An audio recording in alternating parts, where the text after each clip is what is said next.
Good morning, everybody, and welcome to the Joseph Rowntree Foundation and Bevan Foundation webinar talking about poverty. My name is Victoria Winkler and I'm Director of the Bevan Foundation, and it's a real privilege for us to work with the Joseph Rowntree Foundation, not only in ordinary times, but in particular on putting on this event. Before we get into the real nuts and bolts of this morning, I'd just like to take you through a few housekeeping matters. Your cameras and microphones are off, so we can't hear or see you, but please don't go away because there is some audience participation planned during the morning, some polling and some activities in the chat box. So please look out for those. If you'd like to ask a question, please use the Q&A box at the bottom of your screen, and we will come to the questions at the end of the session unless there are things that the presenters can answer in the course of the morning. The webinar is being recorded, so you can come back and go over bits that you might want to catch up on. And if you have any tech problems, you've got two choices. You can either message JRF host in the chat function, or you can email events@jrf.org.uk. We really hope that you'll tweet during the session using the hashtag talking about poverty, and we'll be taking a short break in the middle at around 10:25. So why are we taking up such a big chunk of your time? Well, JRF have been working on the importance of how we talk about poverty for a number of years, and before the pandemic had organised some real life events. Remember those? But this is the first virtual event on framing and is taking some of the lessons and some of the content from those real life events. JRF are working on talking about poverty and have organised this event because how we talk about poverty really matters. I guess everybody here talks about poverty a great deal, whether as part of their job or because they care about it as part of their daily lives. But how we talk about poverty affects the impact that it has. I'm sure all of us have had an experience where what we've said hasn't quite landed in the way that we expected. It didn't have the impact, or perhaps people have, in our view, misunderstood what we were trying to say. So how we talk about it, as well as what we do, really matters. What we're going to do today is take some of the key findings from the Frameworks Institute and look at our messaging. We have a real opportunity to change the narrative in Wales. We have a new Senedd with new members who care about poverty. We have a new government firmly committed to fairness and a new Minister for Social Justice. And as Wales begins to recover from COVID, with all adults offered a vaccination, we begin to have a chance to begin to address some of the challenges that poverty brings to us. This session provides an opportunity to stop and step back from our day-to-day pressures. We want to explore the importance of not just what you do, but how you think and talk about it. We're going to look at the insights from the Frameworks Institute, as I said. It'll help to strengthen your voice, it'll give you some tips, and speaking together, using the right language is all the more important as we go forward. Framing is really powerful stuff, and that's why we're organising these two-day sessions. Today, we're going to focus on three things. What is framing? Why it's important, on the opportunities it brings to us and helps us to create, and some hints and tips, so pitfalls and shortcuts that we can all take. The aim is that by the end of the morning, you'll know what framing is, you'll know what the general public thinks about poverty, and you'll understand why it's important not to trigger certain thoughts in the general public when we communicate. We're joined this morning by three of JRF's expert speakers on framing. I'm really pleased we've got Luke Henryan coming on straight after me, followed by Paul Brooke, who's Chief Copywriter, and finishing with Camille Furtado, who's Head of Campaigns. We'll then round off with a Q&A session, where you'll have a chance to get your questions answered. I'm sure this morning will be a really exciting and really important and really challenging couple of hours, So I'm now got great pleasure in handing over to Luke Henryon, who's going to introduce the first session, What is Framing and Why Does It Matter? Over to you, Luke. Thank you so much, Victoria, and good morning, everyone. Yeah, my name's Luke and I'm a communications strategist for JRF. And just like to start by thanking Bevan so much for working with us to put on this event. It's great to finally come to Wales. If only we could be there in person, we would love that, but it's a fantastic opportunity to get online and go through this. We're really delighted to be presenting this work really on behalf of JRF and the Frameworks Institute, as Victoria alluded to. Frameworks UK are our research and strategic comms partner, and I'm particularly keen to credit Frameworks this morning, actually. You'll see their logo in the corner of all of our presentations, and the work really draws on a huge body of research conducted by them. But for those of you who may have come to a framing session before, you might have expected us to have seen us presenting in partnership with Frameworks. And actually today marks the first occasion where JRF are presenting autonomously. So Frameworks, we hope we do you proud, and yeah, it's going to be a good couple of sessions. So this session this morning is going to get stuck into what framing is, and we're going to start with a bit of a social experiment. So while you're watching this video, just have a think about what it's bringing up, and if you fancy it, put your response in the chat. I should mention that there's no sound on this video, it's just an animation. So and then I'll pick up, it's about a minute long, I'll pick up afterwards. Oh, sorry.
So, what did you see?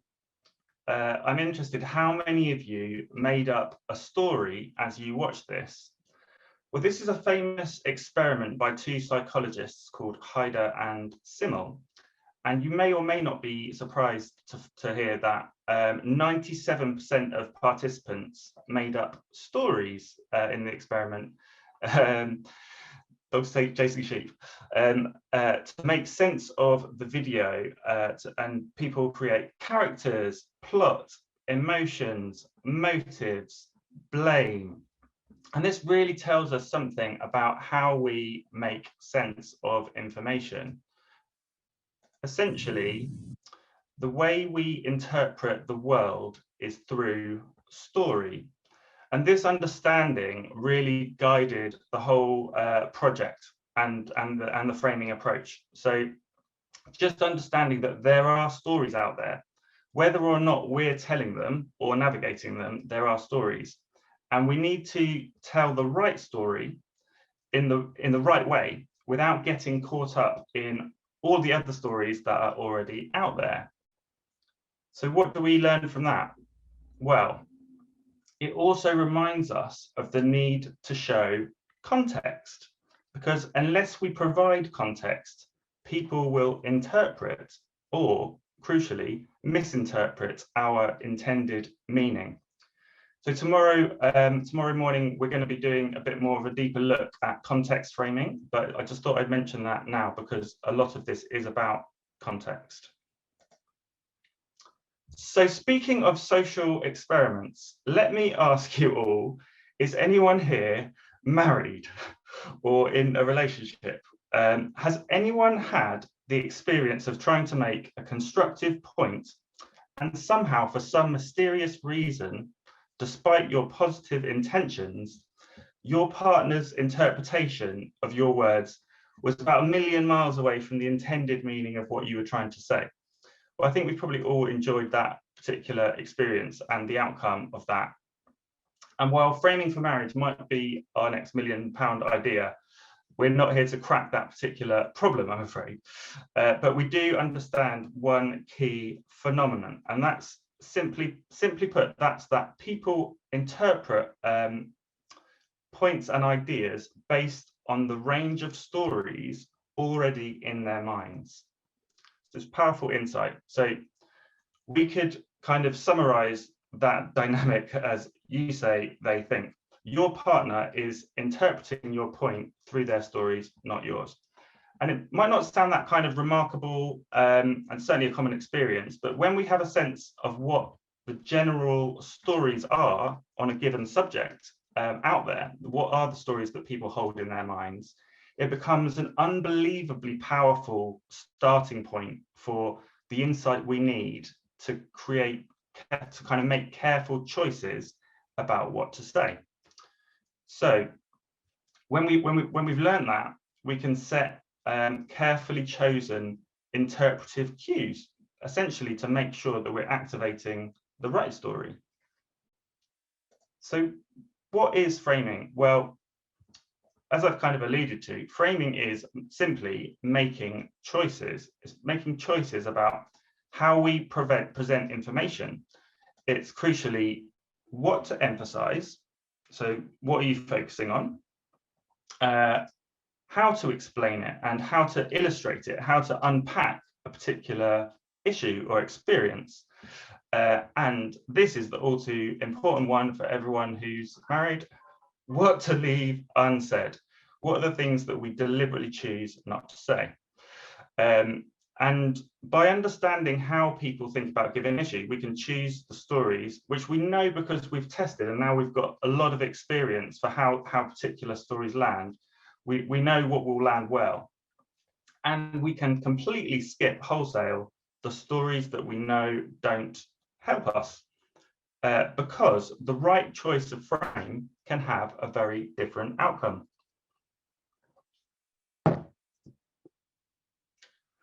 The right frame can, we're gonna explore the power of frames and all the different things that they can affect. But the right frame, one of the things that framing can do is build support for policy and systems change.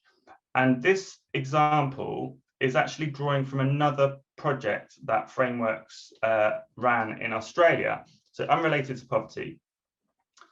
And they wanted to test which frames would increase support for evidence-based programs, evidence-based parenting support programs. So what they did was they tested two messages alongside each other.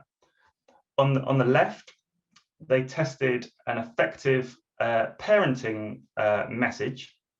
So we need to give parents more help to parent effectively. So really emphasizing that parental role, and they pitted that against a message which was tested it against a message which was focused on outcomes for children, a child development message. So children thrive when parents have the support they need.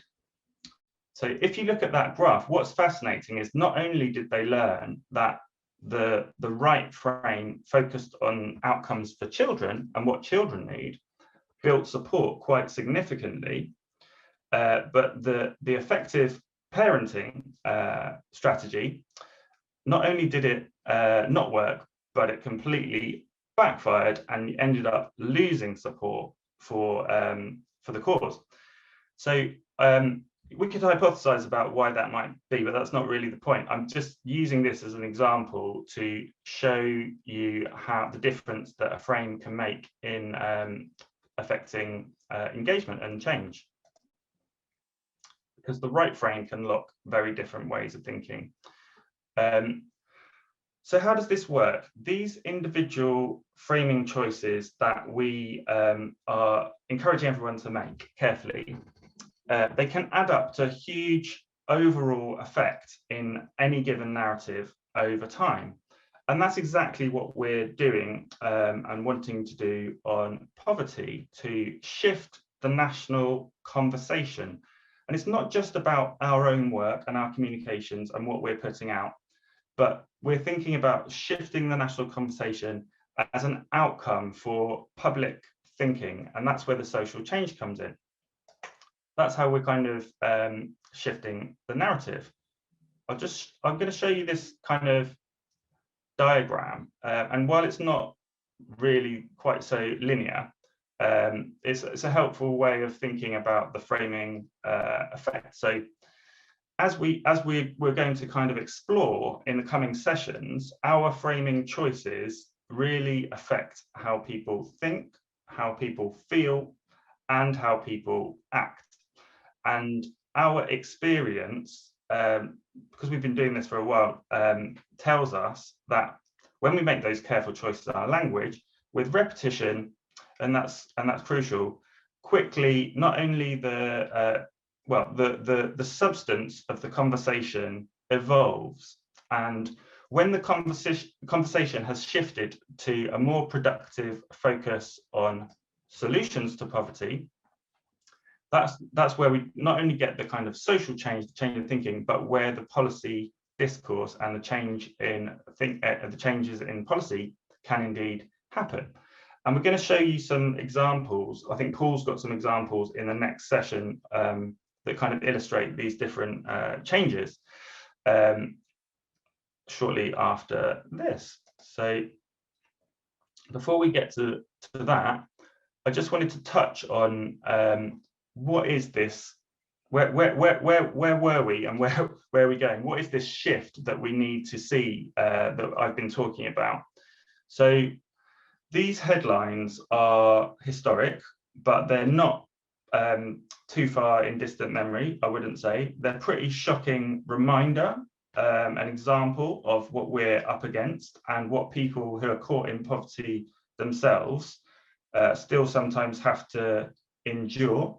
So that sense of scribers and scroungers and bad choices and work shirking, and this notion of the undeserving and the deserving poor.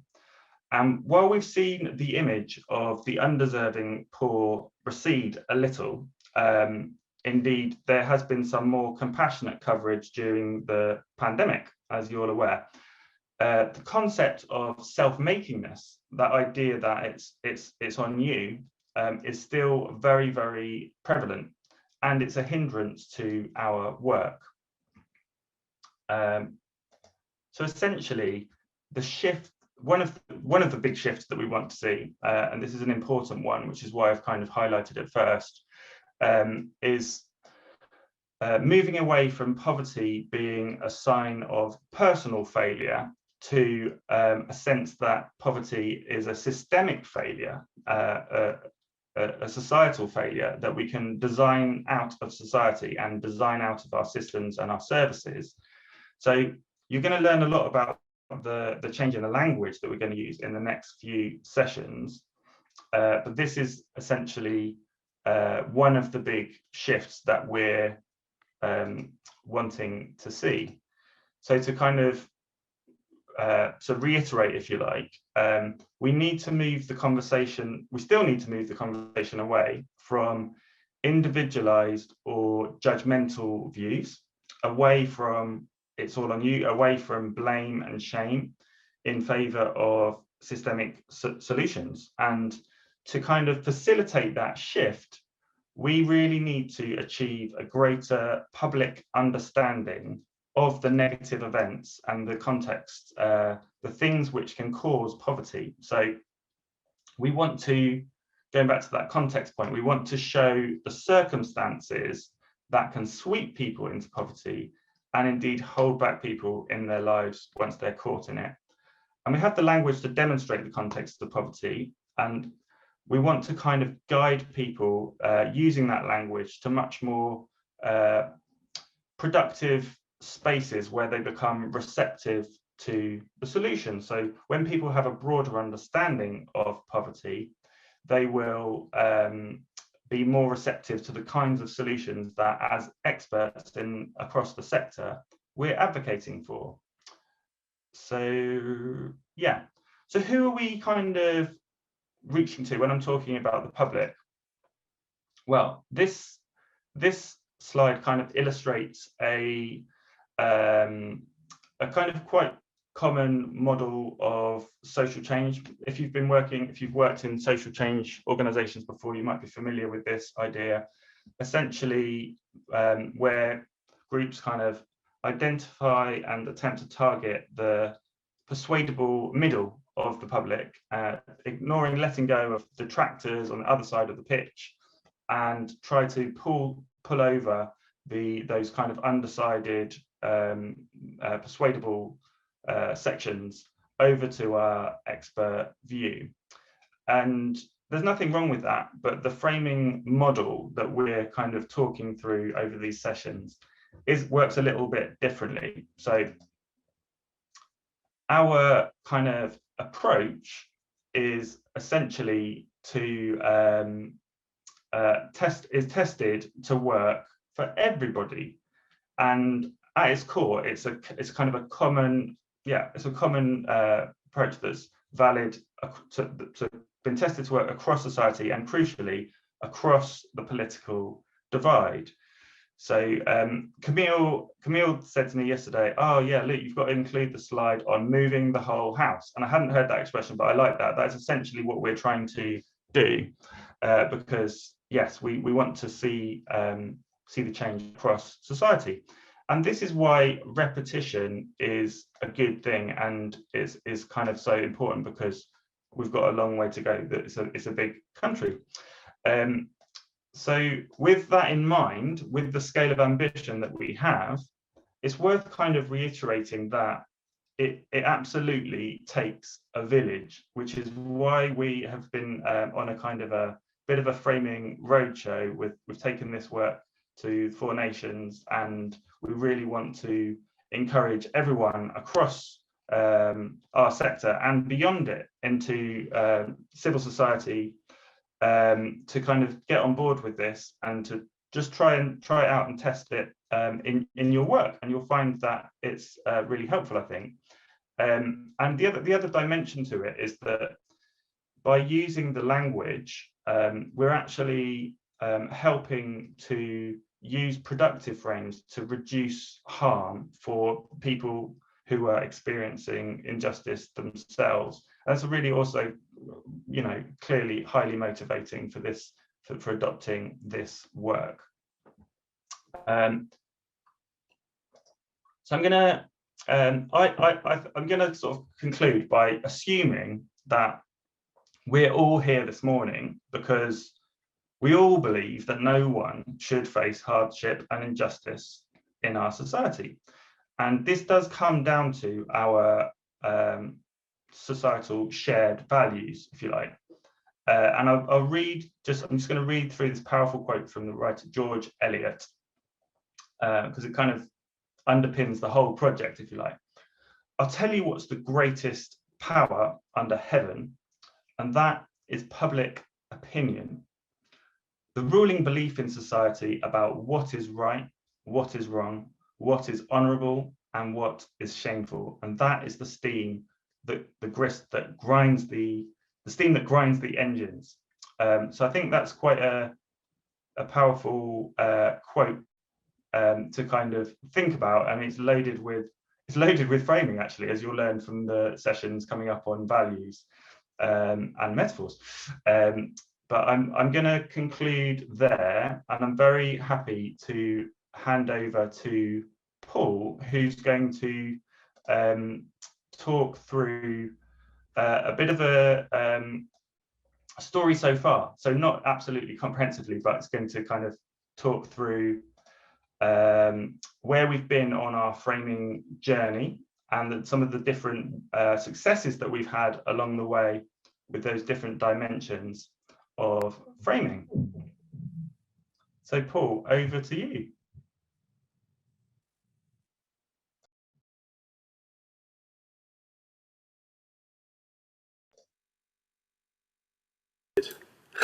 Morning, everybody. I'm Paul. I am the Chief Copywriter at JRF, and it's been my role over the last couple of years to use what we've learned about framing in practice and to take it out on the road and speak to people like yourselves about how we've done this. So I'm just failing to get my presentation, so do bear with me.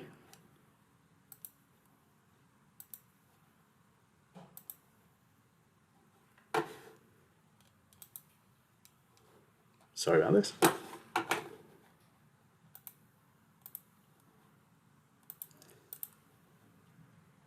It had to happen.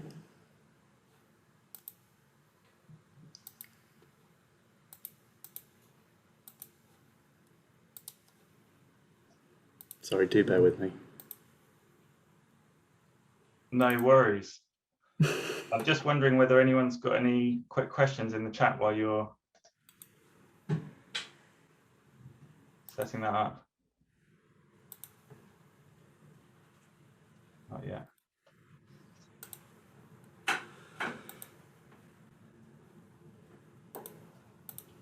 Okay, we're all good. You're away. Sorry about that, folks. I managed to be on mute and not share my video, so double whammy this morning. But here we go. This is the story of framing poverty so far. And in this session, I'll be giving you a quick introduction to how we frame poverty, the research that's guided that, and the progress that we've made so far. This is just a starter to whet your appetites. So don't worry if we get to the end of this session and you're thinking, oh, but I wanted to know more about that, because we will be exploring all of these things in a bit more depth later today and tomorrow. So change doesn't just happen.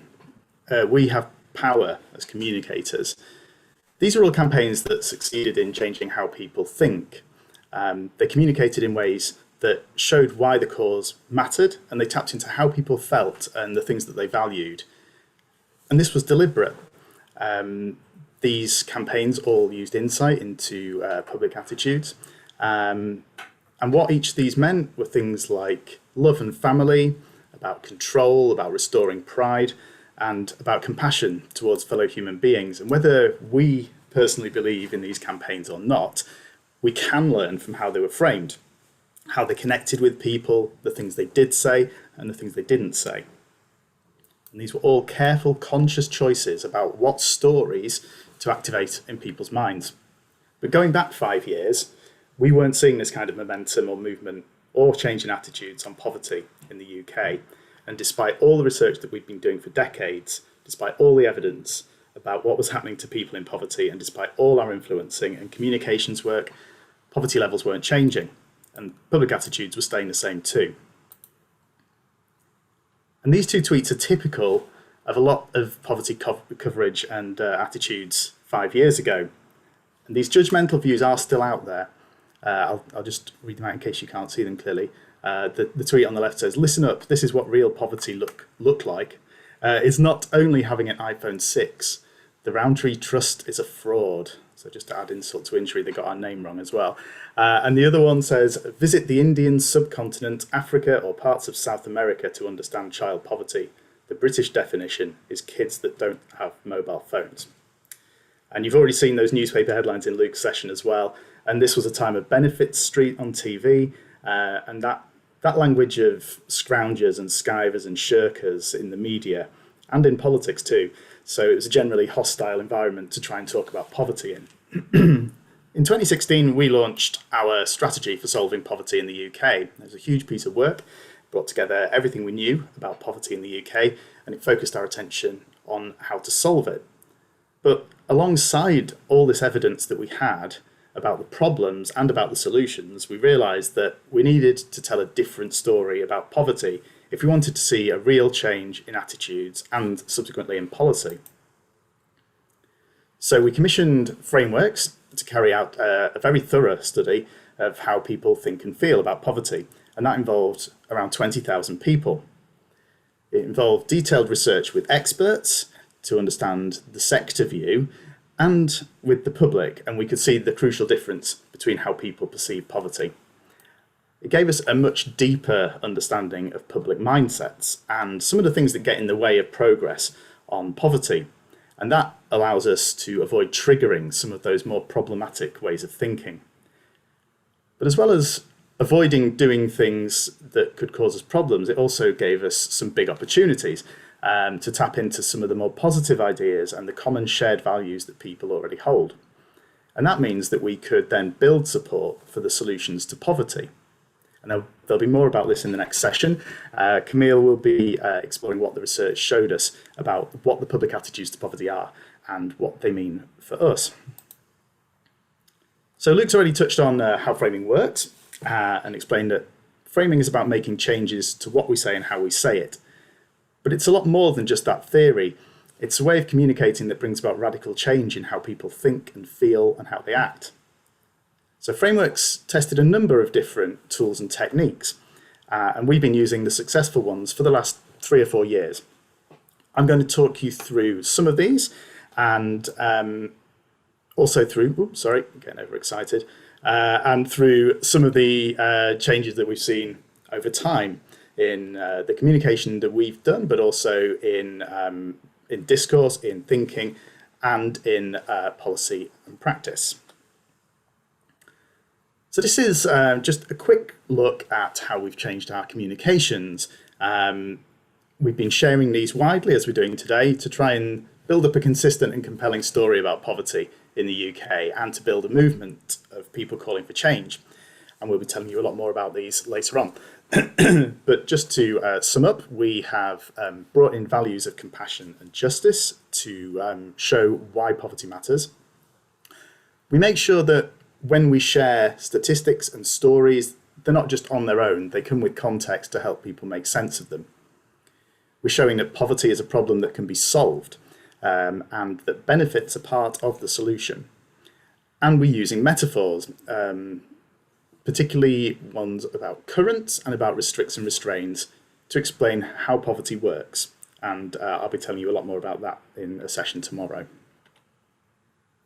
So I just wanted to give you a couple of examples of how we're seeing our framing being used in other people's communications.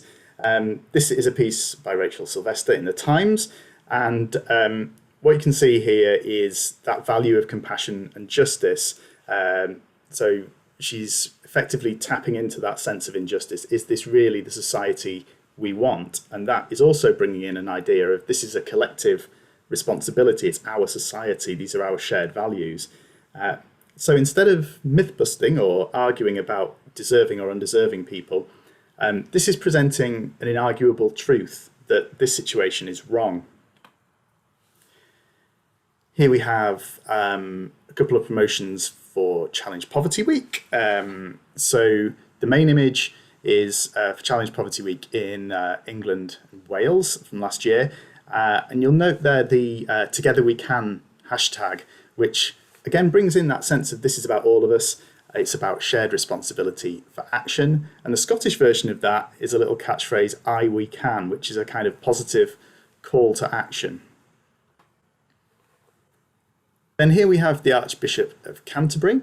And rather than simply restating the problem of the housing crisis, which can make people feel very fatalistic and think that change isn't likely, he's using the values of compassion and justice here as well to explain this is something we should all care about, and it's about everyone. It's not just about a separate group of people over there. So he's saying, together we can ensure a compassionate and just response to this housing crisis and ensure that everyone has a good home. And here's the Bishop of Durham doing an excellent job of using several of our framing techniques, along with Emma Reevey at the Trussell Trust. We know from the frameworks research that the messenger is also an important part of framing. And one of the groups of people they found people responded to well as a kind of embodiment of the values of compassion and justice was bishops. And Bishop Paul up in County Durham has been doing a great job of this. So some of the things you can see at work here, he's talking about it's not right, simply not right, that some children get support and others don't. That's again that sense of injustice. We share a moral responsibility to make sure that everyone in our country has a decent standard of living. And then he talks about calling on the government to right this wrong. So that's a really nice use of the compassion and justice framing there. What he's also done right up at the top here, where you can see our locking is underlined, he's used one of our metaphors there, the idea of restricts and restrains, and he's using that to show that there are different factors and different systems that are locking people in poverty. And this is just another few examples of restricts and restrains language from that metaphor in these media stories, and you can see the different ways that you can express that idea. So we've got trapped in poverty a couple of times there. We've also got locked into lives of insecurity, and then down at the bottom Peter Kelly's talking about releasing the grip of poverty, and grip works in the same way as locked in or trapped. It's about a person being restricted and restrained by their circumstances and not able to simply move out of that situation. And here's kind of the man of the moment, really, Marcus Rashford. He's a very effective, powerful and authentic spokesperson. So a messenger in a different way to the Archbishop, but he has lived through growing up in a household on a low income, and he's speaking from experience. What he doesn't do is tell a story about his personal success. Instead, he's talking about how the system works against families like his. And he's using another of our framing tools here, which again we will tell you more about. It's to talk about how our systems are designed or built in this case. And that means that they can be redesigned or rebuilt to work better for people. Here he is again, doing another great job of tapping into our shared values. Ideas like it's not politics, it's about all of us and what we believe is right. And again, he's presented an inarguable truth, because who would come back to that question on the left there? Can we not all agree that no child should be going hungry? Who in public would want to come out and say, actually, yeah, I believe children should be going hungry? It's difficult to argue against. This is one of our own examples, and this is a campaign we've run over the past year, which has really taken our framing to the next level. You can see our messaging on the left there, shared by the Bevan Foundation. Top right is as the basis of a petition that we ran with 38 degrees. That was signed by more than 187,000 people. This campaign is about asking the government to keep the £20 a week uplift that it made to universal credit at the start of the pandemic last year. So just to explain a little bit more about this, last year we worked again with frameworks on a toolkit for talking about coronavirus and poverty, so that we had a specific way of talking about that combination of things. And we found that the storm metaphor was a really good way of building on our currents language, which is about currents of water. So we used the word lifeline to describe that uplift, to get across its importance to people, to tie in with that storm and currents metaphor. And we extended it to talk about how this kept families afloat, so keeping with that water language. We urged the government, using our values of compassion and justice, to keep doing the right thing. And we focused on positive action and solutions rather than focusing on the problem and criticising the government, just to show that change was possible, and that's what we were aiming for. So as you've seen in recent years, as a movement, we have changed our approach, and it's had some powerful effects on political discourse. And by that I mean the kind of conversations and debates politicians are having, and also what they're saying in public. So I'll just read out these two contrasting examples to you. On the left, 2012, we have George Osborne, who was then the Chancellor of the Exchequer.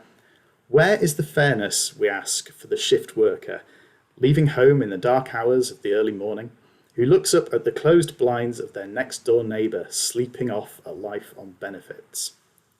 Then in contrast to that, 2019, Amber Rudd, who was the Work and Pension Secretary, saying, I believe in fairness and compassion, standing beside people when times get tough, and helping everyone reach their full potential. These are the values at the heart of universal credit, and I am determined to deliver them. So there's a real contrast there. And since we've been implementing these framing recommendations, we have seen a shift in the narrative away from that strivers and shirkers narrative. And we rarely hear that language now, even from within the Conservative Party. And this is a useful illustration of how people have different ideas about fairness too. That's one reason why we talk about justice instead of fairness, because it's a more sort of a clear sort of right and wrong, rather than fairness, which people can interpret in different ways. And we've seen a change in thinking too. So in 2015, in the British Social Attitudes Survey, in response to this point, at the top, if welfare benefits weren't so generous, people would learn to stand on their own 2 feet. And in 2015, 52% of respondents agreed with that statement. But in 2020, 5 years on, if that same statement, 34% agreed. So that's a substantial change there. Here he is again, Marcus Rashford. This is now about change in policy and practice, so some of the results that we're seeing. So obviously changing the overall picture of poverty is a long-term challenge, but we are starting to see some progress and some shifts. And as they say in football, the boy Rashford done good. This campaign of his last year meant that 1.3 million children were able to claim free school meal vouchers through the summer holidays.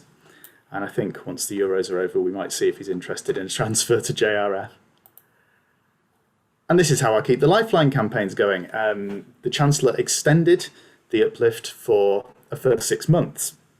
It's not exactly what we wanted, because ideally we wanted him to keep that Lifeline permanently. But it does show that the momentum of the campaign had built up.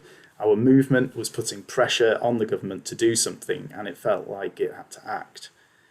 And that's making a difference in the lives of millions of people, because it just allows a little bit more breathing space in weekly budgets.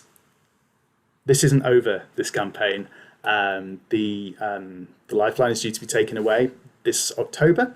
The campaign will be picking up again, so look out for more on that. So finally from me, I'm going to leave you with a video of our director, Helen Barnard, talking about the importance of framing and how she's personally changed her approach to talking about poverty. And you'll be meeting Helen tomorrow when she joins our panel. So in the next session, we'll be hearing from Camille, who will be guiding you through the mental shortcuts that people have and how we can trigger those. And later I'll be talking about how to avoid triggering the ones we don't want to trigger. But for now, here is Helen.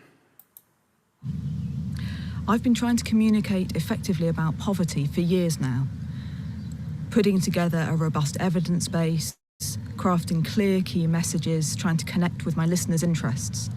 And one of the most frustrating things has been when the messages that have landed aren't the ones that I thought I was giving. The research into how people think about poverty in the UK has really helped me understand why that kept happening, and it's given us the tools to start having a different kind of conversation. It's changed how I prepare for interviews or events. I used to think most about what are the 3 key stats or the stories that I need to use to get my point across. Now I understand that if I just tell people the stats or the stories, they may not take the message from them that I would take. So now I think about what's the common value that I need to assert to let us go into this conversation in the right way? What's the metaphor that will paint a picture of what those stats tell us? And how will the stories help people connect not only with an individual's difficulties, but with the circumstances that mean that people are trapped and they can't just get themselves out. To give one example, I used to talk about people in poverty facing impossible choices between heating and eating. I thought that helped us make a compelling case for why people need higher incomes so they can cover all the essentials. But sometimes people would come back and say, oh, well, how can we give better budgeting advice then, so people can use their money better? Now I understand that that word choice was triggering a cultural model which is very powerful and very unhelpful, self-makingness. The idea that where you end up in life is driven mainly by your own efforts and motivation. And once I triggered that cultural model in someone's head, everything I said was interpreted through it. Just changing from talking about the options people have available to them has helped to direct the conversation away from what an individual might do differently and towards all the circumstances that mean that people don't have any good options available to them. We're still at the start of learning how to use these insights to communicate better, but we're seeing the impacts. Journalists tend to pick up on the things we say that are well framed and pull them into headlines or the introductions to pieces. Politicians start to echo the way we're talking about these things. And what we're finding is that that helps us have a different conversation. It gets away from the arid debate of whether poverty exists or whose fault it is, and it helps us get into a conversation about the solutions, about how we can all work together to change the circumstances that trap people. And that's really important to build the public will, the political will we need to put those solutions into practice.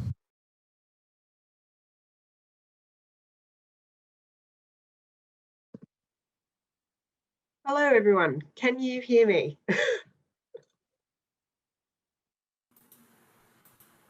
Yeah. Perfect. Perfect. Welcome back. My name is Camille, and most of the work that I do is with people with lived experience of poverty to ensure that their voices and the solutions that they identify are heard in the poverty conversation. This session that I'm going to take you through now is to ensure that we understand how the public think about poverty. So key to making sure that people with direct experience are heard in the poverty conversation is ensuring that they too understand what the general public think about poverty. So we take these insights that I'm about to share with you are insights that we share with people with direct experience through our Talking About Poverty workshops. And we have a workshop coming up in Wales at the start of July. And if anyone would like more information on that, I can make sure we get that to you. Just a heads up before we jump into the slides that some of this content can be viewed as offensive and stereotypical. It's definitely how I view it. So we need to show you it though to make sure that we understand what we're up against. But if you need to step away from your screens or to put me on mute at times, please do so if what you're seeing on the screen is triggering for you. So this is a true story about poverty. Poverty in the UK is a major problem and urgently needs to be addressed. It exists right here, right now, and we desperately need to do something about it. On the next slide, we'll see how this story was interpreted by the audience. She says, if it will play, let's see. I don't think we have this rich poor no as much as maybe what it was in the olden days. I think we're just a more prosperous society, and I mean, people say we're poor, but they've got mobile phones and flat screen TVs and that sort of thing. I don't think they know the real sort of sense of the real word poverty. In the general scheme of things, I don't think it compares to poverty in the rest of the world in quite the same sense. Hopefully you could hear that. This story was taken from anti-poverty campaigners who thought they were telling one story, making the case for change. But the people who we've just seen heard something quite different. They drew on those existing stories in their heads that poverty doesn't exist, it's a thing of the past, or it only occurs in Africa. And Luke touched on those earlier. And that's a real problem for communicators. This happens because of mental shortcuts. So framework social science research shows that people rely on mental shortcuts to make sense of social problems, unfolding events, and new information. They can be activated by language choices, messengers, and images. And so they have a profound influence on decisions and outcomes. We saw this in action, not just in that video just then, but in the earlier video with the moving shapes. So what are mental shortcuts? Mental shortcuts structure our thinking. They are durable, multiple, and shared. We all use them. And they're activated by association. And once we activate them, they're extremely hard to dislodge. So we know through the research that some mental shortcuts are more helpful than others in gaining support for solutions. If we communicate in ways that cue unproductive types of thinking about poverty, then people are more likely to dismiss our ideas and jump to unhelpful responses. So I'm about to show up on the screen some of the most common ways of thinking about poverty, the most unhelpful mental shortcuts. The first is this concept of post-poverty. There's no such thing as modern poverty in the UK today, and any rants about poverty are just politically motivated. The second is known as the self-makingness cultural model, that everyone can be successful if they try hard and make the right choices. The third is this concept of a culture of poverty that benefits claimants pass their values, and they're never good values in this instance, onto their children. Another is this concept of the system being rigged, that it's controlled by elites and it will never change. Another is this idea about poverty only being about going, meaning that we go without the bare minimum. And the last one is economic naturalism, that our economy is shaped by forces outside of our control. So these are all stories that make it harder for us as communicators to ensure that the public is understanding poverty. The key is not to disprove any of these, but to avoid activating these ways of thinking altogether. And it's really important we know about each and every one of these, because we can accidentally activate them if we're not careful. So in the next slide, in the next couple of slides, we're going to be doing some audience participation. So just to let you know that, and if you'd like to keep the conversation going throughout the chat as well, you can. But I want to get you to start thinking about mental shortcuts. So what mental shortcut is this activating? This tweet is by a nurse who wants to show support for better policies to prevent and end homelessness. So she writes on Twitter, "Show us any benefit scrounger parents who are emaciated, without tattoos, mobile phones, designer gear. Show us their underweight, barefoot offspring, instead of these obese lot of whingers constantly paraded at food banks. I can show ignored homeless who should be getting help."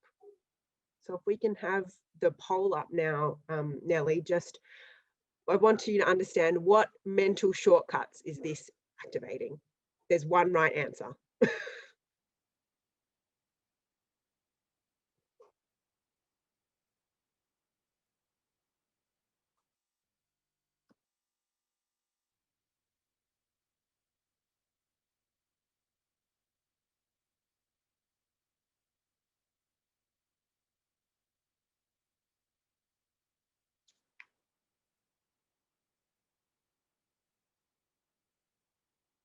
Can we close the poll, or hopefully the results are in?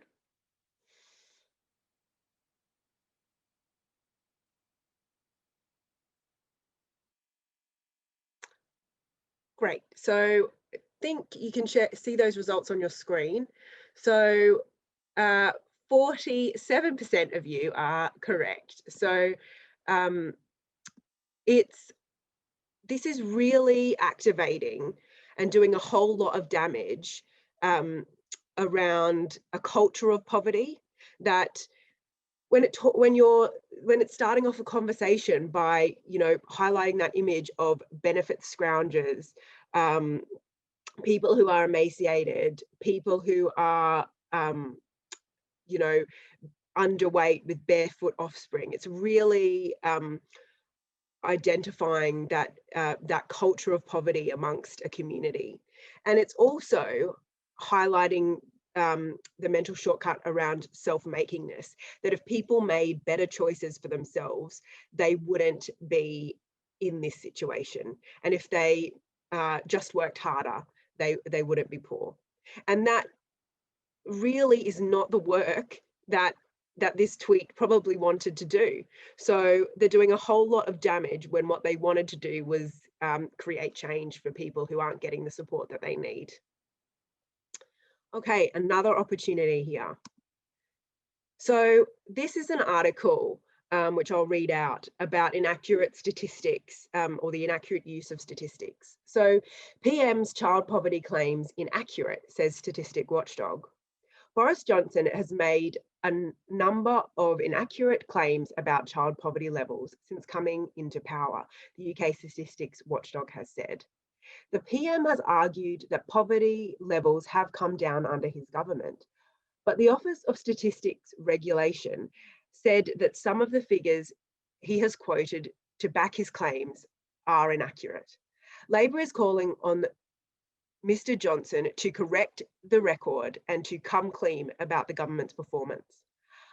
Asked to comment by the BBC, Downing Street pointed to a previous statement made by the PM in which he said that as of December, there were 740,000 fewer children living in households where no one worked. So we'll open that poll up now and ask you to think about what mental shortcuts this is activating.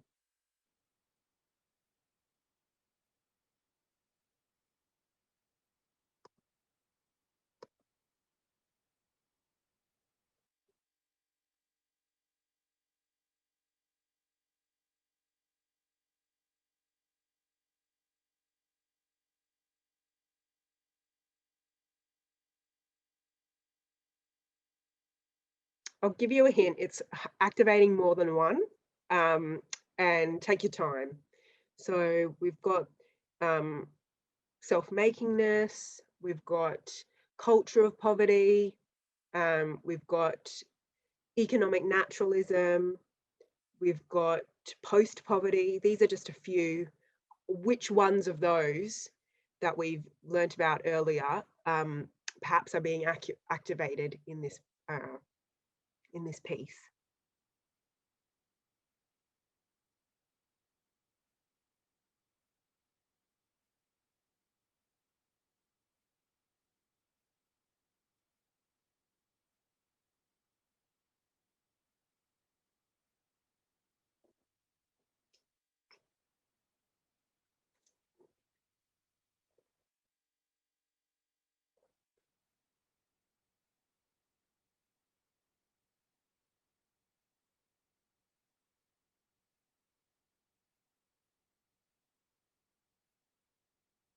Just a few more seconds on that.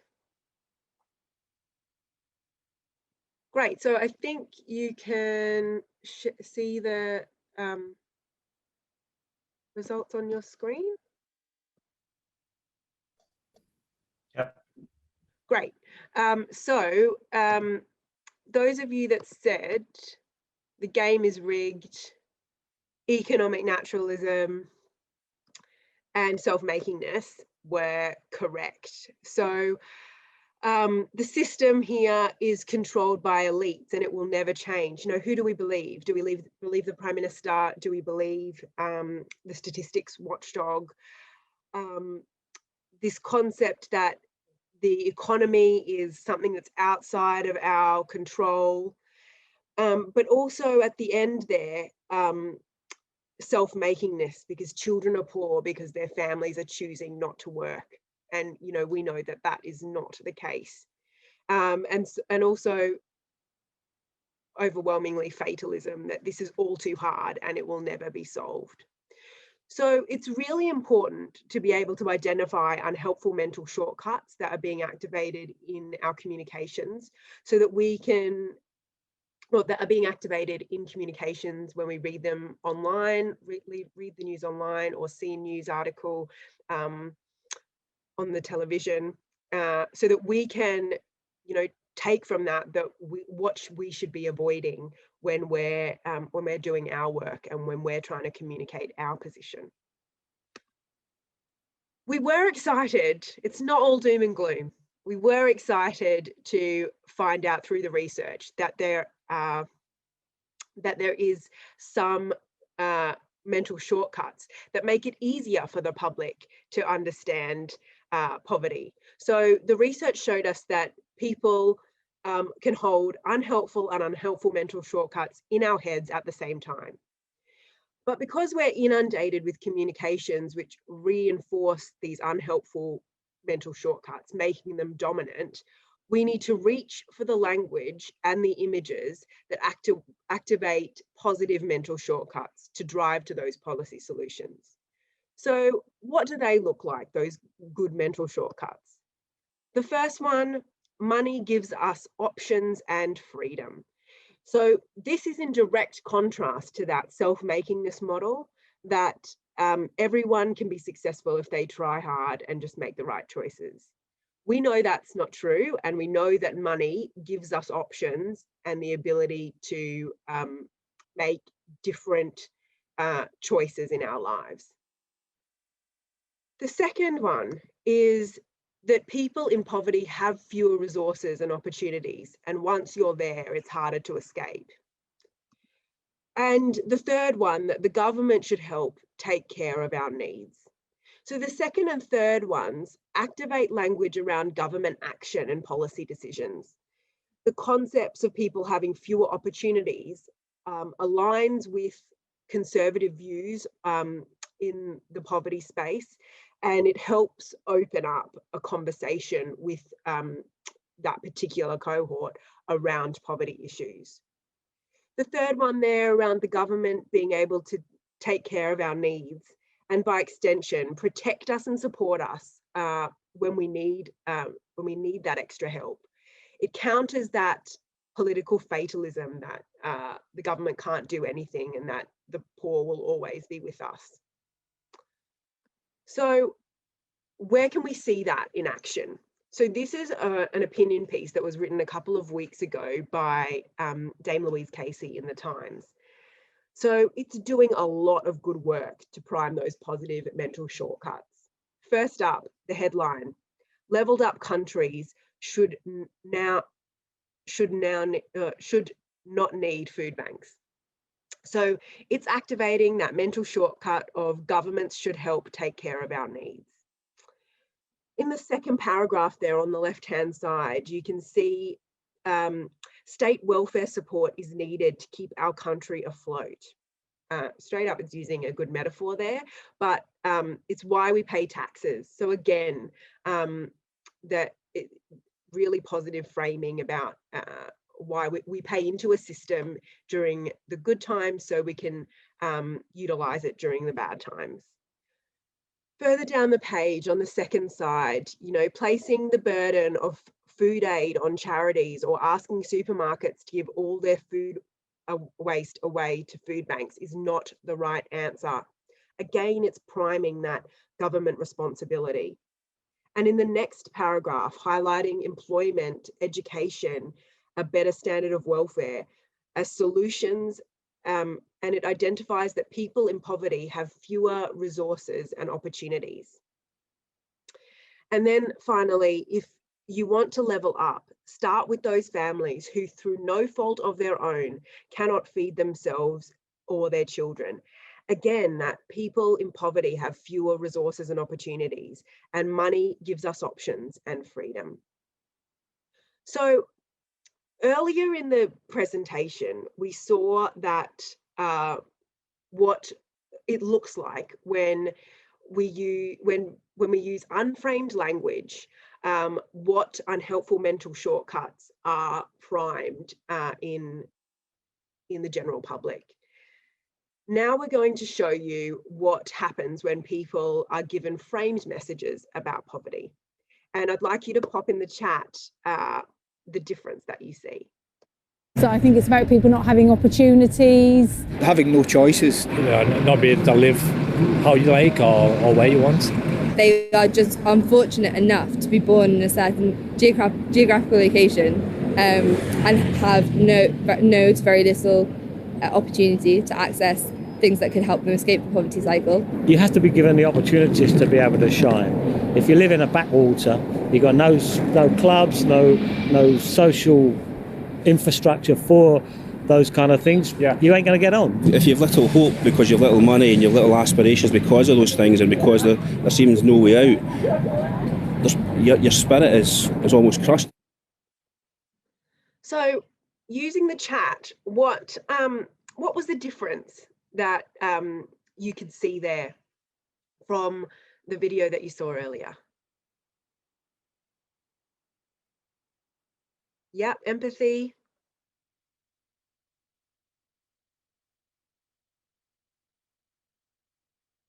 Care. Lots of good references to those metaphors that that we'll learn more about tomorrow. Much less blaming on the individual. Yeah. And an understanding of the impact of those in poverty. So restricted options and opportunities, held back from playing their full part, systems that work against people. Really great. So I think it's about... We've been concentrating up until this point on how words can activate unhelpful ways of thinking about poverty. But it's also important not to underestimate the power of visuals. After all, they say a picture paints 1,000 words. So pictures also work to activate our mental shortcuts. It's important to be aware of this so that the frames that we introduce in the pictures in blogs or on our website are not undoing or working against the frames that we introduce with our words in the copy. So too often a small handful of stock images are used and they reinforce fatalism. They fail to reflect the breadth of poverty in the UK. Here are some examples of that in action. So this is from the Mirror and this is from the Herald. And this one here is from the HuffPost. This article, interestingly, actually uses really good framing in the article, but the image of the begging bowl stops this good work before the reader even gets to click on it. It makes it near impossible for the audience to recognize that this is a situation about using food banks is a situation that people in the UK have to use every day. So, or that's a problem happening in our society. So again, an opportunity for you to have a go at thinking about those unhelpful mental shortcuts and what mental shortcut is this image activating. Eleanor, can we have the poll, please? So it's activating 3 different mental shortcuts.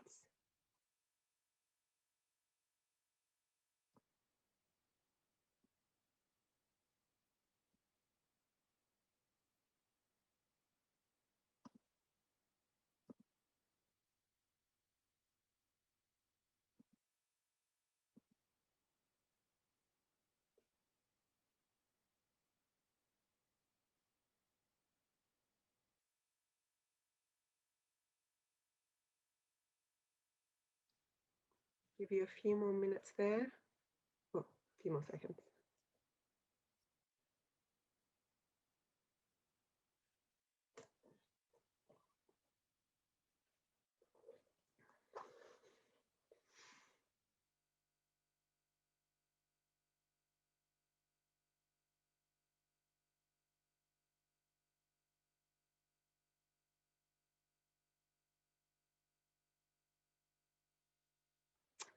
Okay, so yeah, if you said that this this image was priming the system is rigged, so forces outside of our control mean that the poor will always be with us, that that the economy is rigged towards the rich, and self-makingness, then you would be correct. So that if people worked just that little bit harder, they could pull themselves up by their bootstraps and move out of poverty. Okay, another opportunity to have a go. Oh, and obviously all of these together kind of create that sense of like, this problem is too big to solve. So cueing fatalism there. What about this one?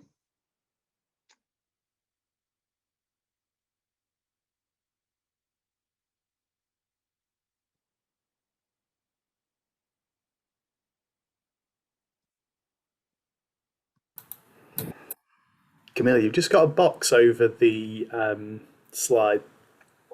Can you see it now? Sorry, that was my, yeah, it went. Cool.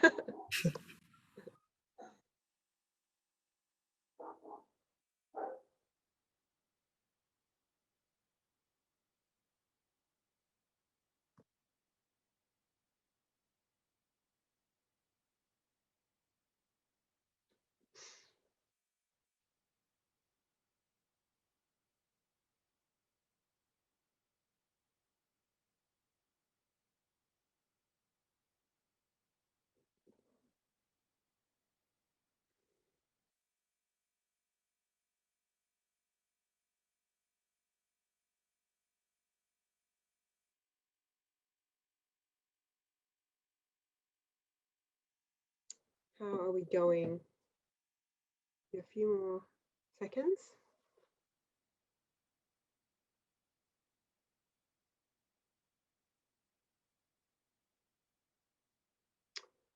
Great. Well, I hope you can see those results on your screen. 78% of you got it right. So it is queuing up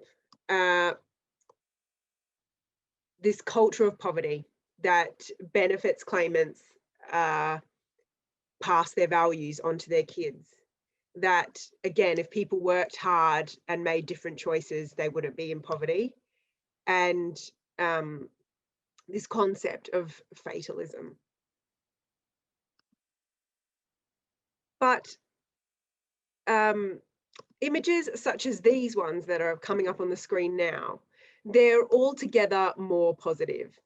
People, those with experience and those without it, are able to recognize themselves and their communities in these pictures on the screen. These images here don't contribute to stigma, fatalism, or tropes. They also won't do any harm to the good work that you're doing in your written communications. So some key takeaways from about mental shortcuts. So there are unhelpful and helpful stories or mental shortcuts about poverty. Some of the unhelpful mental shortcuts are self-makingness, post-poverty, and economic naturalism. Some of the helpful ones are money gives us options and freedom, and government responsibility. Mental shortcuts get activated based on the language and images that we use.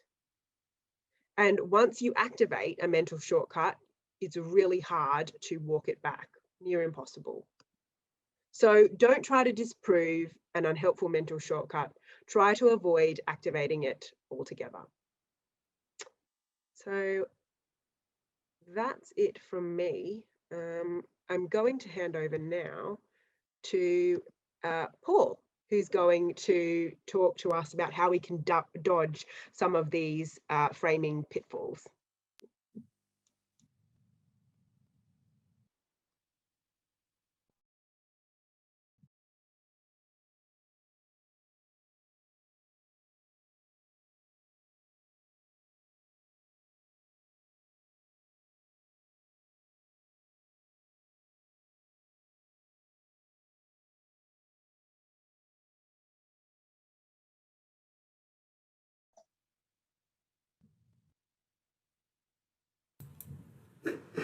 Sorry, muting camera problems, but I am here. Hopefully you can see a slide saying framing pitfalls and how to dodge them.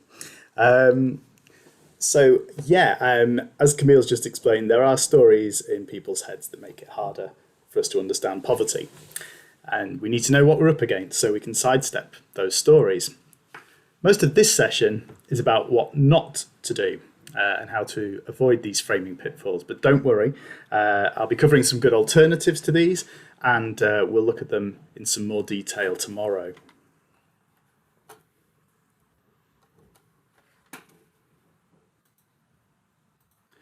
So just a quick recap of some of those public ways of thinking about poverty that make it harder for us to understand the causes of poverty and the solutions. And of course, we know that once these are activated, it's very hard to think differently. So there's that self-makingness idea that everyone can be successful as long as they try hard and make the right choices, and that there are some communities who choose not to. The idea that we're post-poverty now, and that any ranting about poverty is just politically motivated. The idea of economic naturalism, that our economy is shaped by powerful outside forces beyond our control. And that we're basically stuck with this. The system's rigged and it will never change. So the key is not to try and disprove or rebut these ideas, but to find a way around triggering them in the first place.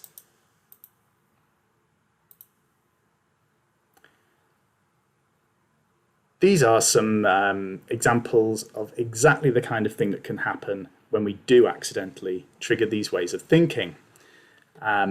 So this is a quote from actress Emma Thompson, who was working with a charity on a UK poverty campaign.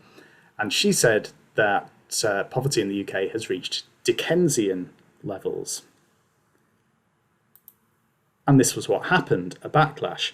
Who are you kidding, Emma, says the Daily Mail. And there's a 2-page spread debunking everything she said. It's kind of dismissing her as a sort of hysterical, out-of-touch lovey. And this is what can happen when you accidentally trigger that post-poverty idea, because people do have this image in their heads of poverty being something where you imagine an image from a Dickens novel, kind of like children in rags begging on the streets, and you think of Oliver Twist with that begging bowl that was in the image that Camille just shared. So my top tip for this is just don't say Dickens. Don't say Dickens, don't say Dickensian. Don't tap in to anything where you're making a comparison between poverty now and poverty at some point in the past. We have another example here. This quote is Lenny Henry talking about comic relief, and he said, "I've been talking about global poverty since comic relief began, but if you told me 10 years ago that I would be here today asking you to reach into your pocket so we can help feed children in the UK, one of the richest countries in the world, I wouldn't have believed you." And this is what happened. There he is. Lenny Henry likened Food Bank UK to starving Africa, and immediately it's making an unhelpful comparison to poverty somewhere else in the world where it looks very different, and kind of makes it look like poverty in the UK isn't real, doesn't matter. So again, it's that post-poverty idea that poverty is somewhere else. So avoid making any comparisons between poverty now and in the past, or poverty here and somewhere else. So, which myths get in our way? I've got a few examples to show you, but if you like, just pop a few in the chat, things that you hear a lot about poverty that people assume to be true.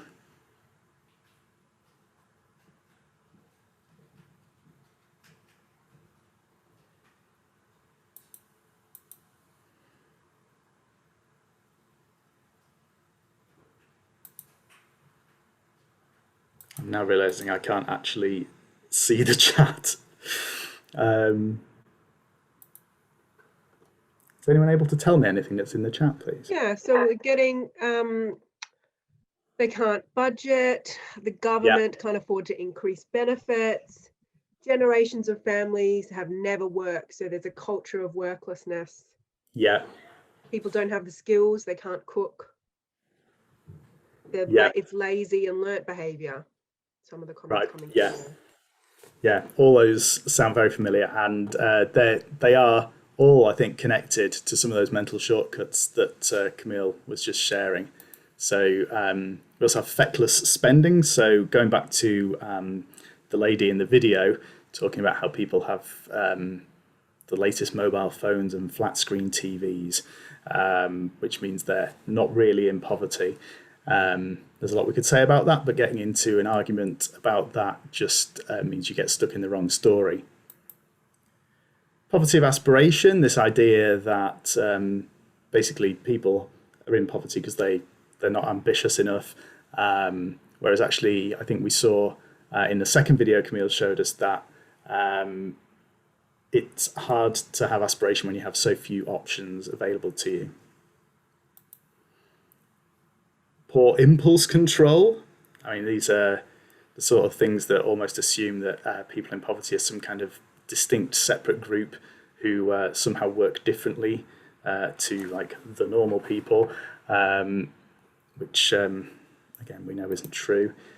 They have loads of children is another of the popular rants. And I think somebody said about generations or cultures of worklessness where these values are handed down. So, myth busting.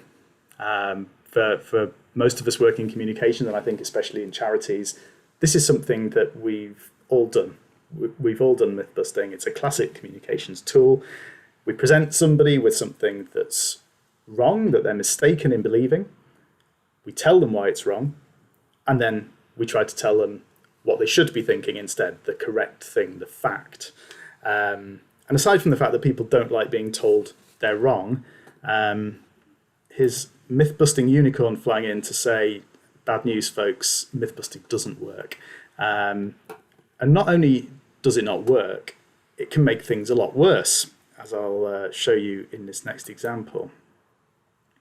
So here we have a 2005 study on correcting misconceptions, and this was taken from a leaflet about the flu vaccine from the US Centre for Disease Control, the CDC.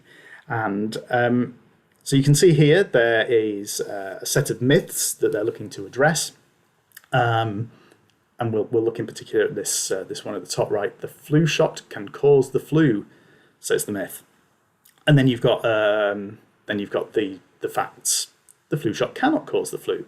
Some people blah blah blah. But what people did with this was they remembered the myth as the fact. They thought that the myth was the true thing. Worse still for the CDC, they then misattributed the myth to a fact provided by the CDC. So it's backfired completely. And I think it doesn't help as well that stating the myth up front has just immediately triggered that way of thinking. So if someone thinks, I'm worried because I think the flu shot can cause the flu, they read this myth, the flu shot can cause the flu, and that's immediately reminded them that that's what they think. And once they're there, you can't get them back. So yeah, people misremembered the myths as true, and they attributed that false information to the CDC. So why did that happen? Well, I've got 4 questions on the slide that will explain some of the biggest barriers to effective myth busting. So to start with though, our default position is that we see all new information as true, and we evaluate it using 4 questions. Is it compatible with other things I believe? And we're looking for evidence that basically backs up our worldview. So if it strengthens our worldview, that can sort of make us dig our heels in and strengthen that misbelief that we have. Is the story clear and plausible?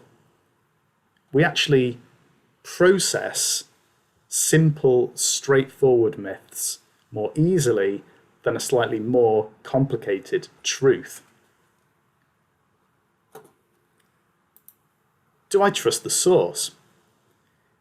Like I said earlier about messengers, if we don't trust the source of the information, we're likely to reject this information out of hand, whether it's true or not. And do other people believe it?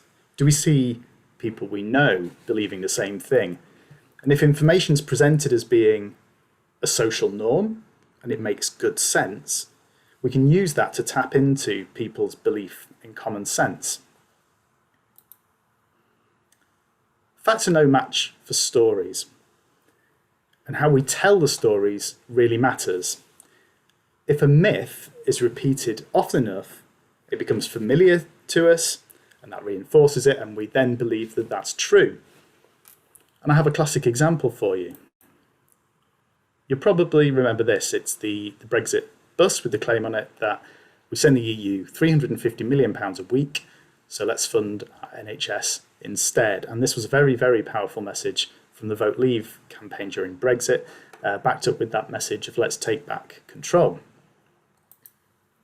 It was actually found and proven that the figure of £350 million wasn't actually correct. It was more like £250 million a week. And as this little bit of myth busting on the screen says, in any case, the impact on the economy from changes to trade after leaving the EU is likely to be far bigger than savings from the UK's membership fee. Now, if you look at the two things there, you've got the claim, after leaving the EU, we will take back control of roughly £350 million a week, against that totally forgettable and long-winded conclusion next to it, which are you more likely to remember? Well, it was the more compelling story that won out. And here we see that 2 years after the referendum, there are 2/5 of people in Britain who still believe that figure of £350 million a week to the EU. And that didn't happen by accident. The Leave campaign made that fact part of a story that stuck. And as I said, facts are no match for stories. So I've got a couple of examples of stories dealing with unhelpful myths to show you. And as you're looking at these, just see if you can predict the effects they might have had. So here's Caitlin Moran, kicking off with the middle classes just don't understand the importance of a giant telly. And I'll just read this first paragraph. I'll try not to wince as I do so. 65-inch flat screen HD TV. And she repeats the same thing. Most people would think a 65-inch flat screen HD TV is just a 65-inch flat screen HD TV. But for a section of the population, a 65-inch flat screen HD TV means so much more than a nice telly. People with their 65-inch HD TVs has become a phrase you hear from certain politicians, commentators, and people at dinner parties. It's a code. It's the 21st century way of saying the feckless, gauche, and undeserving poor.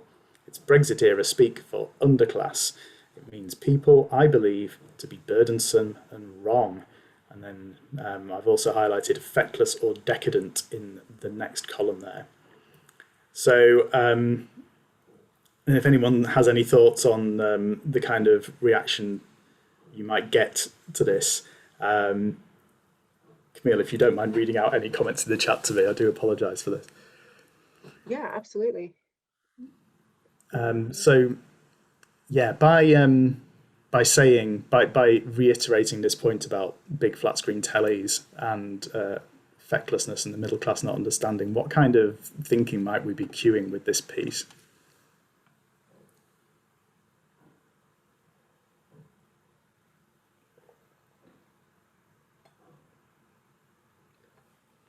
So Mary's saying that we're hammering the myths in.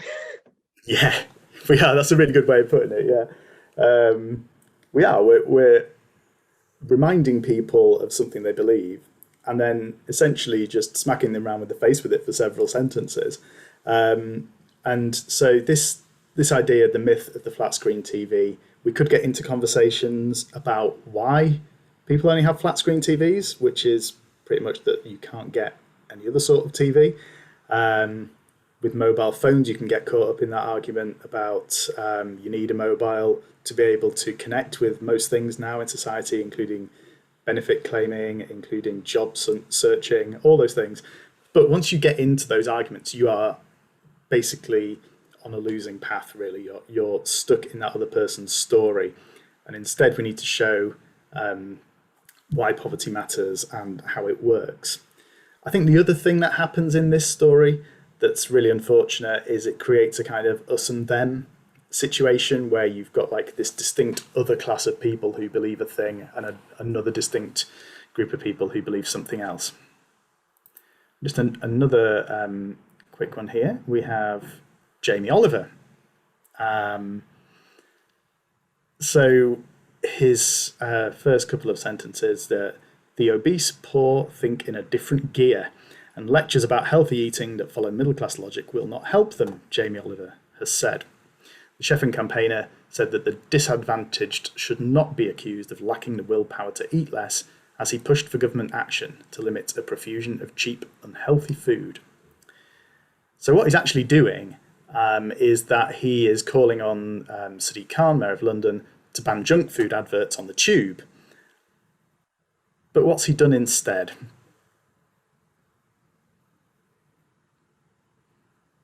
And any thoughts? So Jabez has written, it's about us and them. Yeah. He said that poor people lack willpower. He's made them sound thick, patronizing, lack of understanding. He's alienating the people he's trying to reach. And there's lots of othering type of language Paul is saying. Absolutely brilliant, thank you. All obese people are poor, question mark. Again, not helpful attitudes to be triggering. He's triggering that idea that maybe if you are either obese or poor or both, that's your own fault. So it's that self-makingness thing. There's clearly something in there about people on low incomes making bad choices.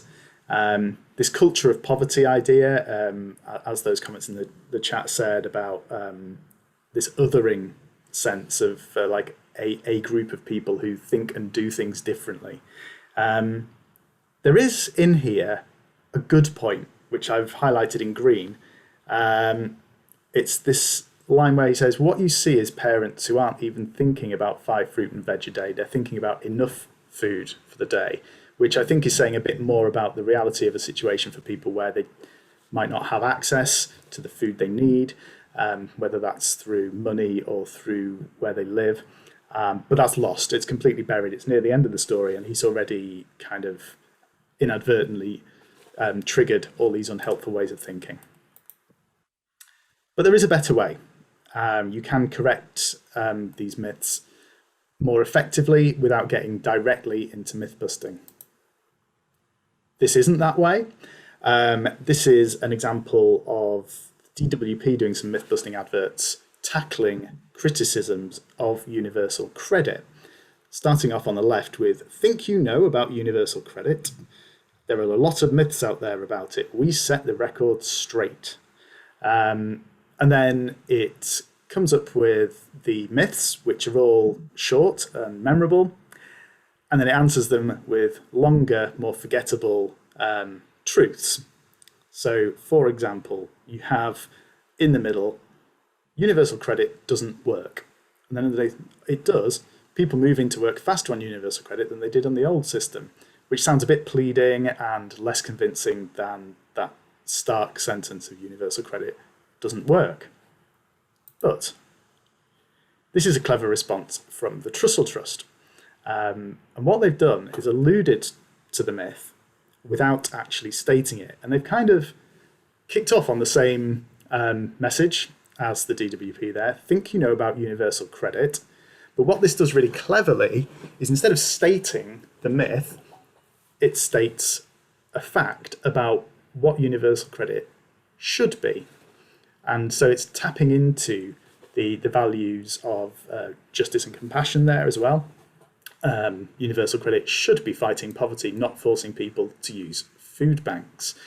and then it states what the problem is underneath the fact. So it's a clever way of flipping that round. When you see the two side by side, you can see how that's a clever parody of what the DWP did, but a much more effective way of presenting that information and arguing against the myth. So another of our rules, one of our framing pitfalls, is one that's been very important to JRF, and that's the idea of no naked numbers, because numbers and facts on their own don't change people's minds. So Frameworks tested a message that led with data about the amount of poverty against a message that led with the value of compassion. And we'll be talking more about the power of values tomorrow. I'll show you this graph. So this is what happened when they just used facts and figures. So the poverty data on its own had no significant effect on how important people thought the issue was. It didn't improve their understanding of poverty. It didn't improve their understanding of how structural factors affect poverty. It didn't make them feel a sense of collective responsibility and action. And it didn't make them support more robust social welfare policies. But when they led with the value of compassion, this is what happened. That star means that the response was statistically significant. So you can see the real difference there in how that message was framed. And instead of just using data, you have context, you have value, and it helps people to see why it matters. So the conclusion you can draw from that is that if you just lead with poverty data, it's pretty much the same as saying nothing. But that doesn't mean that we can't use data constructively. I've got a before and after example for you here. So this is something that the Glasgow Centre for Population Health did. This was before they did a framing workshop, and you can see that it's very focused on the problems, and it's all exclusively illustrated with data. But afterwards, they've used values to show why this matters, and they put in a clear explanation and equal focus on the solutions. And what they've done cleverly as well is make the numbers part of the story, not the main character. And that's something we need to do too. Here's an example of how we've done it. We've made this number relatable, easier to understand, and frameworks have called that social maths.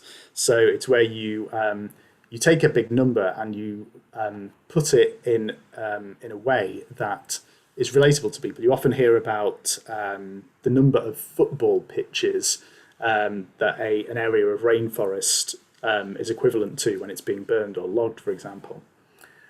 So what we've done here is we've likened this particular number to a number of children in a classroom.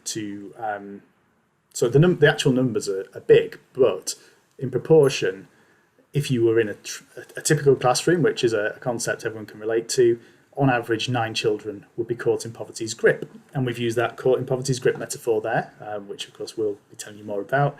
And we've done a little bit of tapping into compassion and justice at the end there as well. So hands up if you want that to change. And again, more about that coming soon. Another thing we can easily fall into the habit of doing is just diagnosing the problem, but we need to focus on solutions because that helps to show that it's a problem we can solve. So here's a load of examples talking about a housing crisis. But what this can do is add to people's existing sense of fatalism. We're just repeating the problem. We're not showing what the solutions are. And the result of that is two things, really. People feel fatalistic and overwhelmed by it and don't think that change is possible. But also, if everything's described as a crisis, then that kind of means that nothing's really a crisis.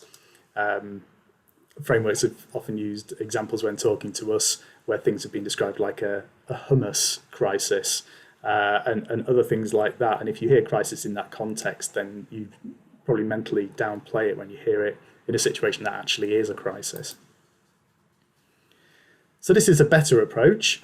I showed you the Archbishop of Canterbury earlier, and just doing so again here, because he's showing through this piece of work that change is possible, and it's explained the solution. So it's not just saying, here's a problem, it's saying, yeah, there's a problem, but we are taking action, and this is what we're going to do about it. So to sum up, don't do myth busting. That just reinforces existing beliefs, and within that, don't say Dickens. No naked numbers. Facts are no match for stories. And don't just state the problem. Focus on the solutions. And finally, from me, I wanted to end on a positive note, because obviously this has been mainly about what you shouldn't do. But this is something I wrote a while back about how it's felt to change our ways as communicators at JRF. I've been with the organisation nearly 15 years, but this has been a big change and one that I've really welcomed. Here we go. But rather than leaving us stumbling around in the rubble of unloved stats and scattered remains of myth-busting, framing has liberated us, energised us and inspired us. And that's what we're hoping you'll feel by the end of this conference. So that's it from me for now, and I will hand you back over to Victoria. Thank you very much indeed, Paul. I think energised and inspired is exactly what we feel after that presentation. I was reminded of far too many examples myself of walking into a room to do a presentation and being met by a sea of faces who were only there to tell me that poverty didn't exist in their particular patch of Wales, and it went downhill from there. So lots and lots of lessons to learn from that. We have only 10 minutes for Q&A. I've already got 3 questions in the box, but please do add any more and we'll see what we can do, or else the panelists will try to answer perhaps directly after the session. So I'd like to kick off with Mary Sherwood's question, and perhaps this is one for you, Paul. Mary says, is myth busting ever safe? And she comes up with a scenario where there might be a good training session that's included all the framing lessons, and then she's saying, is it safe to say at the end, you know, that actually, and then repeat the myth and then challenge it? Can we ever myth bust effectively? That's an interesting one. Obviously, I would advise against myth busting in all circumstances, but I think the important thing in Mary's point there is the fact, not the myth. So I think you could, in the right circumstances and context, you could talk about what the fact of that situation is. The key thing really is not to repeat the myth. So if people there believe the myth about, the specific thing was, resources and choices, generations of people never working, that's right.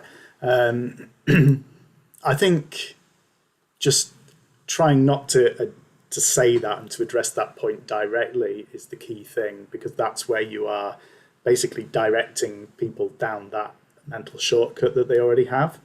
So there is definitely a space for facts, and we would do things like that in our blogs, but we wouldn't talk about the myth. I think that's right. Mary's responded and said that actually she has tried that and it works, but I think that's good news, Mary. But I think certainly it's a risk that maybe we don't want to take in the future. It could go wrong, as Paul has told us. We've got a question in from Paula Montez, or Monte, apologies for if I mispronounced your name. She asks, does using the restrained or trapped in the grip of, etc. metaphors that JRF mentioned, and we can actually see starting to crop up in other language, does that make people who are living in poverty, not using that word, feel helpless? Luke, do you want to come in on that? Sure, thanks, Victoria. So in the instance of all of our metaphors, as Camille has alluded to, we work closely with partners who've got the experience, and the concept of restraint is an idea or an experience which I think has resonated for people, that the experience of being held back or kind of stuck by the effects of poverty.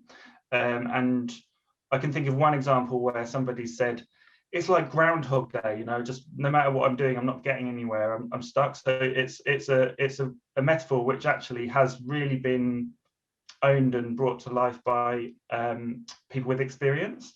But we don't just use the negative version of that. What we do is we couple being held back with the positive version of that, which is around what can happen when we unlock people from poverty's constraints. So when we're kind of using that expression, that's actually speaking to agency and empowerment and people's propensity to move forward, but it does helpfully kind of frame people in their circumstances, and I think most of our partners have found that quite helpful and have used it. So it's a really valid question. I don't know, Camille, whether in your workshops you've had experiences around that, whether everybody necessarily responds well to it.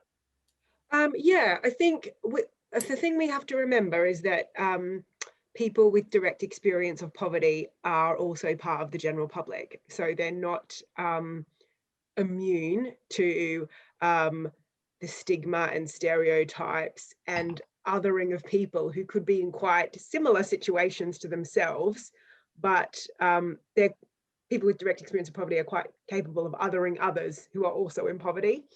So there's that point to make, but also in our training that I mentioned before that we do with people with direct experience of poverty, so they will use different types of metaphors, and we're going to get into metaphors tomorrow, and the two that are most sticky, but it's important to remember that these are tested, but also when we do the work with people with direct experience about the metaphors and what keeps people trapped in poverty or pulls people under, we also do an exercise that talks about what are the things that unlock people from poverty and pull people out of poverty, because it's not just popping in a value and popping in a metaphor. It's about driving to those solutions, and that people with direct experience can identify the solutions as part of the conversation that they want to be involved with, so they can see the things that restrict them, but they can also see the things that will unlock them. So using that metaphor in two different, in a positive and a negative way. So we do that work with them as part of the training course. Great, thanks very much, Camille. Can we go on to a question that was in the chat box? I've got two in the chat box, so it is much easier if you could pop any more questions in the Q&A box, please.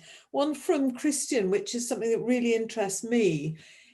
Do you need to have different messages for different audiences? And I'm interested because we do a lot of work from time to time with some professionals who have what I would regard as a highly individualistic view about poverty, and people very much see it as a result of their behaviour.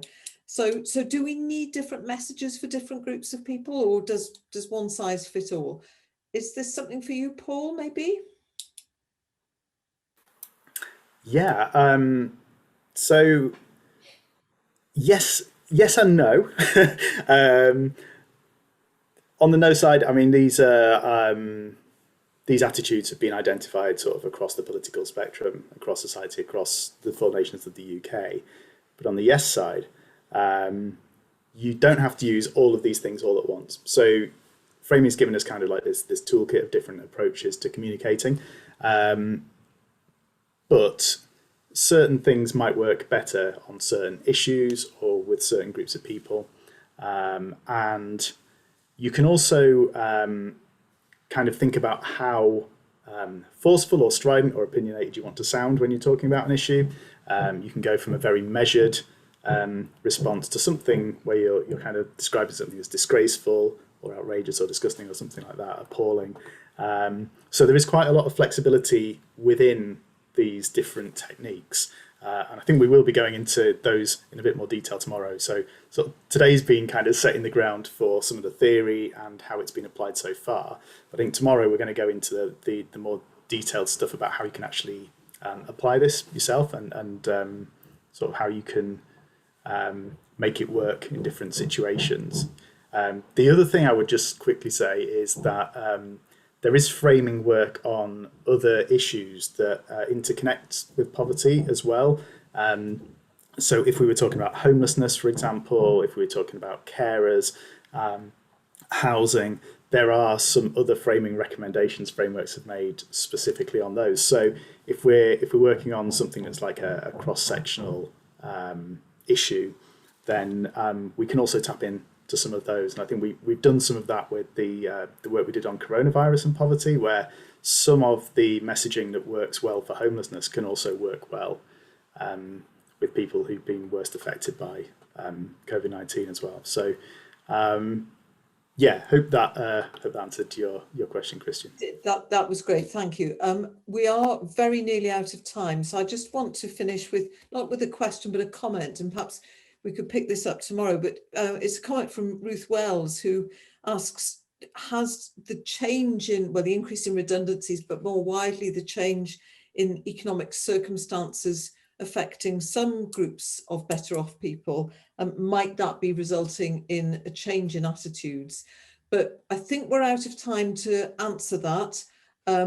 I would like to thank the audience for participating. We've had some great poll results, some great comments in the chat, and some really good searching questions. I'd like to thank our three panelists from JRF, to Luke, to Camille, and to Paul for sharing the insights and answering the questions. And I'd like to thank everybody who's listened today and watched today. And I look forward to seeing everybody tomorrow. Thanks very much. Bye-bye. Victoria. Thanks very much, everybody. Thanks, everyone.